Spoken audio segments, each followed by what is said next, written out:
말씀을 먹어라 가족 여러분, 한 주간 동안 안녕하셨습니까? 벌써 사순사주일이 되었습니다.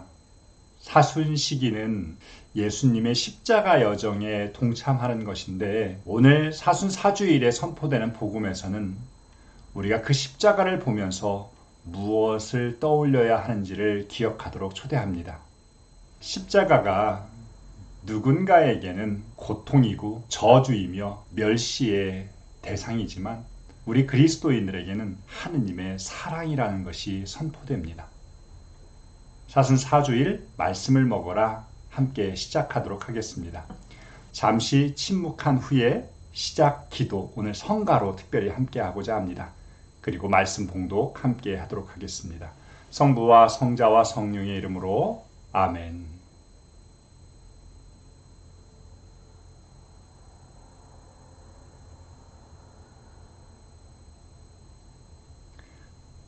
오늘 시작 기도로 택한 성가는 하느님의 그 사랑이라는 성가입니다.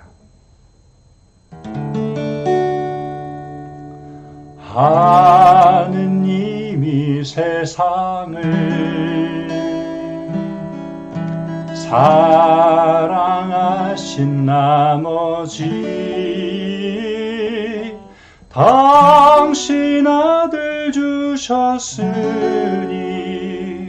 그를 믿는 이는 누구나 다 영원한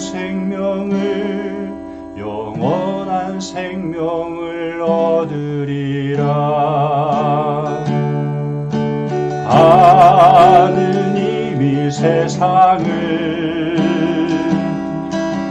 사랑하신 나머지 당신 아들 주셨으니 그를 믿는 이는 누구나 다 영원한 생명을 얻으리라. 말씀 함께 읽도록 하겠습니다. 요한복음 3장 14절부터 21절까지의 말씀입니다. 그때 예수님께서 니코데모에게 말씀하셨다. 모세가 광야에서 뱀을 들어 올린 것처럼 사람의 아들도 들어 올려져야 한다. 믿는 사람은 누구나 사람의 아들 안에서 영원한 생명을 얻게 하려는 것이다.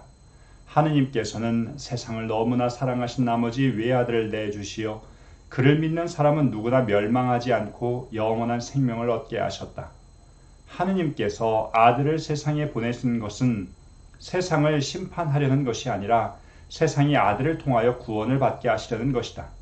아들을 믿는 사람은 심판을 받지 않는다. 그러나 믿지 않는 자는 이미 심판을 받았다. 하느님의 외아들의 이름을 믿지 않았기 때문이다. 그 심판은 이러하다. 빛이 이 세상에 왔지만 사람들은 빛보다 어둠을 더 사랑하였다. 그들이 하는 일이 악하였기 때문이다. 악을 저지르는 자는 누구나 빛을 미워하고 빛으로 나아가지 않는다. 자기가 한 일이 드러나지 않게 하려는 것이다. 그러나 진리를 실천하는 이는 빛으로 나아간다. 자기가 한 일이 하느님 안에서 이루어졌음을 드러내려는 것이다. 성부와 성자와 성령의 이름으로 아멘. 성경의 구성 방식은 이야기식과 담화식으로 구성된다는 말씀을 드린 적이 있습니다. 공간복음서에서는 주로 예수님이 누구신가 라고 하는 내용을 어떤 사건을 중심으로 풀어가지요. 요한복음과 같은 경우에는 예수님이 누구이신가를 당신 입으로 직접적으로 계시하신 내용이 많습니다. 그래서 이것을 담화식 구성이라고 이야기하는데, 설화식 구성과 담화식 구성을 읽을 때에는 약간의 차이가 있습니다. 오늘 담화식 구성을 읽는 방식을 함께 배우도록 할까요? 주로 중요한 말들을 어떤 분은 첫 번째 문장에서 하시는 분도 있고, 또 마지막 문장에서, 또 중간중간에 섞어서 하시는 분도 계십니다. 예수님은 당신이 중요한 말을 하실 때에 진실로 너희에게 말한다, 이 말을 꼭 붙이셨습니다. 이 말이 나오면 중요한 거예요. 또 예수님 시대에 자주 사용되었던 방법인 것 같은데, 반복적으로 표현하는 내용들이 나오면 그것은 중요한 것입니다. 요한복음에서 단어들이 굉장히 반복적으로 소개되고 있는데 이때 우리는 이런 부분이 중요하기에 계속 반복적으로 사용되는구나 라고 하는 걸 파악하면 좋을 것 같습니다. 오늘 복음을 읽으면서 우리가 어떤 부분에서 예수님의 핵심 메시지가 있는지 잘 파악하기 어려울 수 있습니다. 초보자일 경우에 더 그렇죠. 그렇다면 오늘은 반복적인 단어가 무엇이 있을까 한번 찾아보는 것도 굉장히 도움이 될 것 같아요. 이러한 작업을 하기 이전에 우선 오늘 복음이 어떤 상황에서 펼쳐지고 있는지 함께 보도록 하죠. 요한복음의 3장은 니코데모라고 하는 사람이 예수님께 찾아옵니다. 그는 유다인이었고 최고위의 의원이었습니다. 다른 유다인들의 눈총을 받을 수가 있기 때문에 그는 밤중에 예수님을 찾아왔습니다. 진리에 대한 궁금증, 또 예수님에 대한 호기심, 이런 것들이 있었을 것 같아요. 예수님과 아주 깊은 대화 속으로 들어갑니다.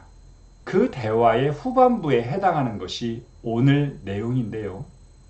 오늘 내용에서 아주 직접적으로 소개되고 있는 내용은 십자가라고 하는 부분에 대한 예수님의 계시 내용이 소개되고 있는 것입니다. 요한복음이 쓰여진 100년경에 유다인 공동체와 그리스도교 공동체가 이제 결별을 하게 되는데요. 유다인들은 철저하게 그리스도교를 인정하지 않았습니다. 예수님을 메시아로 볼 수 없었던 가장 큰 이유 가운데 하나는 바로 십자가 때문이었습니다. 그것은 죄수들이나 아주 극악무도한 사람이나 지게 되는 결코 메시아의 모습과는 어울리지 않는 것이었습니다. 이에 반해 그리스도교에서는 예수님의 십자가 앞에 사람들이 모이기 시작했습니다.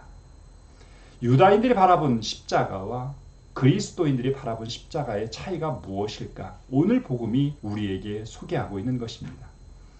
예수님께서는 니고데모에게 당신이 들어 올려져야 한다는 말씀을 하십니다. 십자가 사건을 말씀하고 계시는 것이죠. 그런데 그 십자가를 왜 지게 되시느냐? 영원한 생명을 얻게 하기 위해서 그렇게 하신답니다. 하느님께서 당신의 외아들을 세상에 주신 것, 그것은 심판하려는 것이 아니라 영원한 생명을 얻게 하기 위한 것이라는 것이 바로 예수님의 설명이십니다. 제가 이제 복음을 읽는 방법을 소개해드렸죠. 단어를 찾아보자. 단어를 찾을 때마다 반복적인 단어들을 이렇게 체크해보는 것도 좋습니다. 제가 찾아보았더니 믿다라는 동사도 사용되고 세상이라는 명사, 사랑이라는 명사, 영원한 생명, 구원, 심판, 왔다, 악, 어둠, 이러한 표현들이 반복적으로 사용된다는 것을 알게 됩니다. 그 중에서도 단연코 많이 사용되는 단어가 있는데 그것은 세상이라는 단어입니다. 예수님께 세상이라는 곳은 어떤 곳이었을까? 세상이라는 단어가 반복적으로 사용되었다는 것을 알게 되면 그 세상이 어떤 곳이었는지, 그 세상을 향해서 하느님께서, 예수님께서 어떻게 하셨는지의 내용을 보게 됩니다. 세상을 너무나 사랑하셨답니다. 그리고 세상에 보내셨답니다. 세상을 심판하시려는 것이 아니라 구원을 받게 하고자 하신다는 것. 그리고 빛이 세상에 왔다는 것. 하지만 그 세상에 살고 있는 사람들은 빛보다 어둠을 사랑했다는 것. 그것이 오늘 복음에서 소개되고 있는 세상과 관련된 내용들입니다. 이 세상만큼이나 많이 사용된 단어가 있습니다. 사랑이라는 단어입니다. 요한복음을 사랑의 복음이라고 이야기하는데 오늘 그 사랑이라는 단어가 사용되고 있습니다. 사랑도 그냥 사랑한 것이 아니라 너무나 사랑하셨답니다. 교부들은 이 사랑을 미친 사랑이라고까지 표현하기도 했습니다. 외아들을 내주신 그 사랑이라는 것이죠. 하지만 사람들은 빛보다 어둠을 더 사랑했습니다. 미치도록 사랑하지만 상대는 그것을 보아주지 않았던 것. 이것이 오늘 복음에서 세상과 사랑이라는 단어에 연결되어 있는 그 당시의 모습을 보여줍니다. 과연 오늘날은 어떨까요? 자연스럽게 오늘 복음에 대한 묵상으로 이어질 수 있는 것 같습니다. 오늘 복음에서 소개되고 있는 하느님, 예수님의 모습은 세상을 너무나 사랑하셔서 당신 아들을 주셨다는 것. 그리고 그분은 세상을 심판하러 오신 것이 아니라 구원하여 영원한 생명을 얻게 하기 위해서 오셨다고 합니다. 그리스 사람들은 이 사랑이라는 단어를 철학적으로 분석해서 설명하고자 했습니다. 에로스, 아가페, 필리아, 스트로게 이런 단어들로 설명을 하는데 굳이 우리에게는 이런 단어들을 분류해서 이해할 필요는 없는 것 같습니다. 똑같이 사랑한다고 하지만 급수가 다른 사랑이 세상에는 분명히 존재합니다. 그리스 철학에서 인간의 사랑을 표현한 것이 에로스라는 단어입니다. 이 에로스는 때로는 나의 결핍을 상대를 통해서 채우는 것. 그래서 자기 중심적인 차원에서 저것을 얻기 위하여 움직이는 것을 에로스적 사랑이라고 표현합니다. 반대로 아가페적 사랑은 하느님의 사랑이라고 표현합니다. 이 아가페적 사랑의 특징은 첫 번째, 무조건적입니다. 보상을 추구하지 않습니다. 두 번째는 그럼에도 불구하고의 사랑입니다. 죄에도 불구하고, 못났음에도 불구하고. 세 번째의 사랑은 사랑받을 만한 자격이 있어서가 아니라 사랑을 받을 수 있는 자격을 얻게 하기 위한 가능성을 열어주는 사랑입니다. 하느님께로부터 이 세상이 사랑을 받는다는 것은 무조건적인 사랑, 그럼에도 불구하고의 사랑, 그리고 가능성을 제공하는 사랑입니다. 어떤 자매님께서 당신은 성경을 읽으면서 가장 이해가 되지 않는 부분이 오늘 이 복음이라고 하셨습니다. 어떻게 자녀에게 모든 것을 부모가 줄 수 있는데 어떻게 자녀를 희생하여 다른 누군가를 살릴 수 있느냐고 반문하셨습니다. 그러게 말입니다. 그것이 하느님의 사랑이라고 성경은 우리에게 줄곧 이야기하고 있습니다. 우리는 그 사랑을 받는 대상입니다. 교부들이 미친 사랑이라고까지 표현했던 하느님의 사랑을 묵상하는 이유는 무엇일까요? 우리가 그 사랑의 대상이라는 것. 그럼에도 불구하고의 사랑을 받는 자. 죄에도 불구하고 부족함에도 불구하고 사랑을 받는 자격을 지니고 있다는 것. 그리고 오늘도 나를 하느님의 자녀로서 만들 수 있는 가능성을 이 사랑을 통하여 얻게 된다는 것을 묵상하게 됩니다. 또 나아가 우리도 그 하느님의 미친 사랑을 조금씩 담는 것으로 초대되는 것을 생각해 볼 수 있습니다. 사순시기를 보내면서 우리는 이 하느님의 사랑, 십자가를 바라보면서 우리도 조금씩 인간적인 사랑, 조건적이고 때로는 서로 주거니 받거니 하는 그런 사랑을 넘어서서 무조건적인 자선과 나눔을 실천하고 또 누군가에게 성장할 수 있는 기회를 제공하는 것, 그리고 그럼에도 불구하고의 사랑의 대상이 조금씩 넓어졌으면 좋겠습니다. 하느님의 그 미친 사랑을 나 자신에게서 더 깊이 느꼈으면 좋겠고 조금이라도 우리의 사랑이 하느님의 사랑을 닮아가서 이 세상에 전파될 수 있는 시간이 되었으면 좋겠습니다.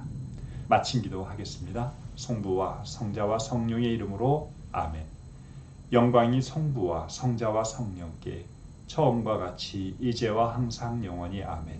성부와 성자와 성령의 이름으로 아멘. 감사합니다.